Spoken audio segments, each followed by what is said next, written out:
أفحكم الجاهلية يبغون ومن أحسن من الله حكما لقوم يوقنون. اللہ رب العزت کا ارشاد ہے کہ کیا یہ لوگ جاہلیت کا فیصلہ چاہتے ہیں؟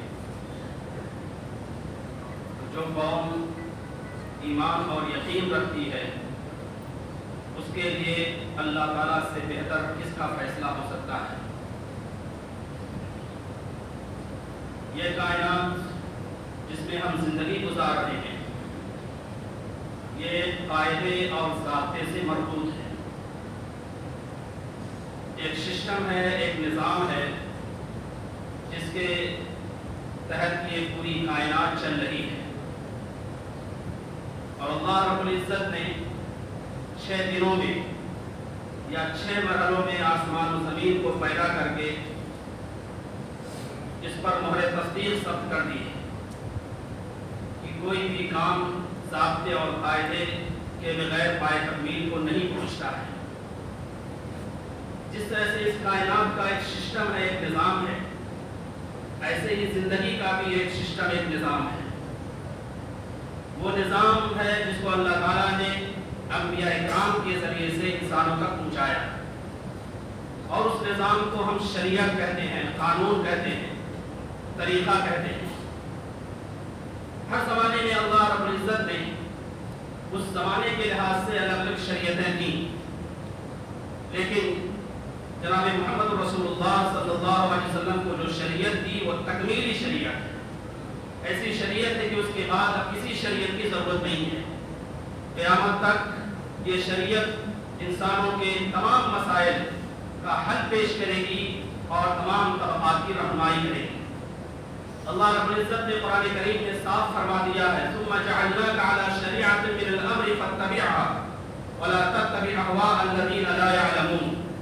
پھر ہم نے آپ کو دین حق کے ایک خاص طریقے پر رکھا ہے تو آپ اس کی پیروی کیجیے اور ان لوگوں کی خواہشات کی پیروی نہ کیجیے جو جانتے نہیں. یہ شریعت ربانی شریعت ہے، الہی شریعت ہے جو انسانوں کو عطا کی گئی ہے. اسی شریعت کے مطابق انسان کی نجات موقوف ہے، دنیا میں بھی کامیابی اسی سے مربوط ہے. میرے بزرگوں، یہ ہندوستان جو کثیر تہذیبی اور کثیر لسانی اور کثیر ثقافتی ملک ہے، یعنی جہاں مختلف فرقوں، مختلف زبانوں اور مختلف تہذیبوں کے لوگ پائے جاتے ہیں، اور جو ایک حسین گلدستے کی طرح ہے کہ جس میں مختلف قسم کے پھول ہیں اور اس سے گلدستہ تیار ہوتا ہے. جہاں کی گنگا جمنی تہذیب بہت معروف ہے اور جہاں کے بارے میں کہا گیا ہے کثرت میں وحدت، یونٹی ان ڈائیورسٹی جس کی علامت ہے، اور جس کا قومی نشان یہ ہے کہ 4 شیر ہیں جو خوخار ہیں لیکن باہم ایسے ملے ہوئے ہیں جیسے ایک دوسرے کے دوست ہوں.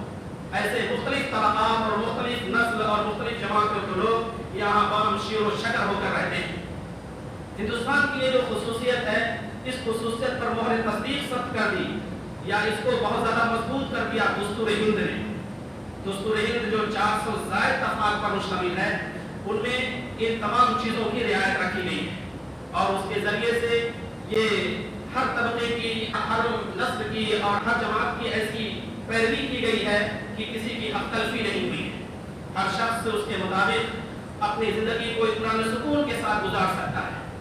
دستور کا جو پریمبل ہے، اس کی تمہید ہے، اس میں صاف لکھا ہوا ہے کہ ہم بھارت کے عوام پوری متانت اور سنجیدگی کے ساتھ عزم کرتے ہیں کہ ہم بھارت کو ایک مقتدر، سماجوادی، عوامی، غیر مذہبی جمہوریہ بنائیں گے اور ہم کوشش کریں گے اس بات کی کہ یہاں انصاف ہو، سماجی انصاف، سیاسی انصاف، اقتصادی انصاف.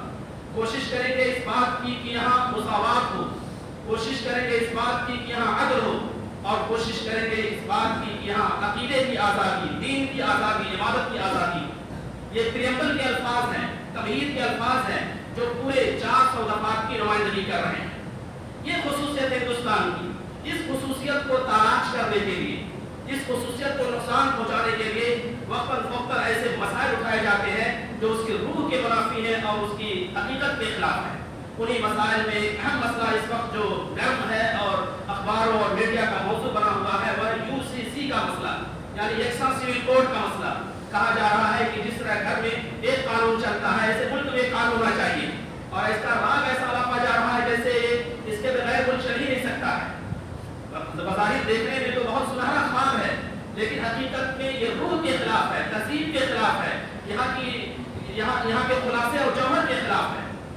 इंसान यहाँ जब मुख्तलिफ तबक़ात के लोग पाए जाते हैं, मुख्तलिफ तहजीबों के लोग पाए जाते हैं, मुख्तलिफ नस्लों के लोग पाए जाते हैं, मुख्तलिफ शेड्यूल्स हैं, यहाँ शेड्यूल ट्राइब्स हैं और बैकवर्ड ट्राइब्स हैं, मुख्तलिफ लोग पाए जाते हैं, तो ऐसे मौके पर कैसे ये कानून को फर्ज किया जा सकता है?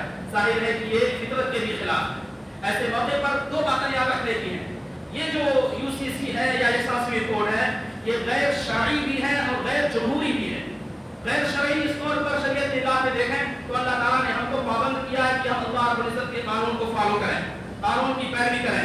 वही हमारे लिए अव्वल व आखिर है, चाहे निकाह का मसला हो, चाहे तलाक का मसला हो, चाहे इबादत का मसला हो, चाहे मामलात का मसला हो, चाहे अखलाक का मसला हो, हर चीज में हम अल्लाह रब्बुल इज्जत की शरीयत के ताबे हैं, उसी में हमारी नजात है।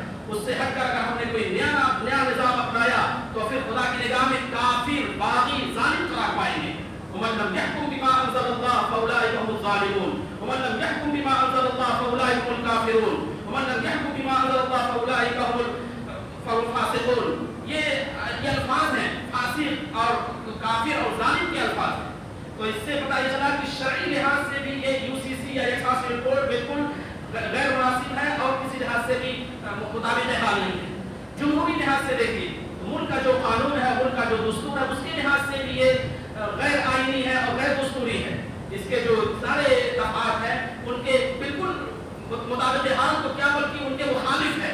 और दफा नंबर 25 जिसमें साफ लिखा गया है कि हर इंसान, हर यहाँ के मुल्क के बाशिंदे को अपने मजहब पर अमल करने, मजहब कबूल करने, मजहब की तबलीग करने का पूरा इख्तियार होगा।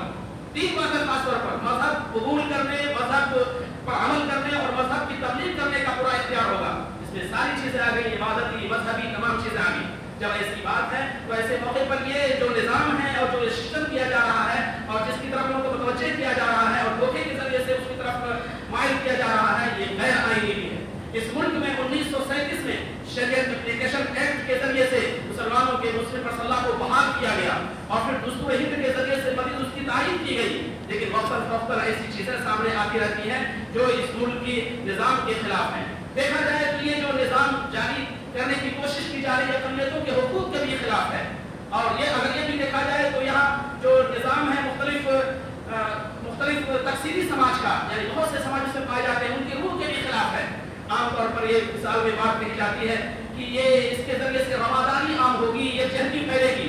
रवादारी और जहती फैलने के लिए कानून की जरूरत नहीं होती है, मोहब्बत की जरूरत होती है और मेल मिलाप की जरूरत होती है, आपस में बैठने की जरूरत होती है। उसके लिए कानून की जरूरत नहीं होती है। दिलों से जब राह होती है तो फिर इंसान एक दूसरे से करीब होता है। तो ये जो एक जहती का एक फार्मूला पेश करके इसको नाफिज करने की कोशिश की जाती है, ये भी गैर फिक्री है। इसी के साथ साथ दूसरे मुल्कों का हवाला दिया जाता है कि फला मुल्क में एक कानून है और एक आइन है। वहाँ की आबादी देखिए और वहाँ का निजाम देखिए, वहाँ के मजहब के मानने वालों को देखिए। आबादी बहुत मुख्तसर, मजहब के मानने वाले एक, हो सकता है वो कामयाब हो जाए।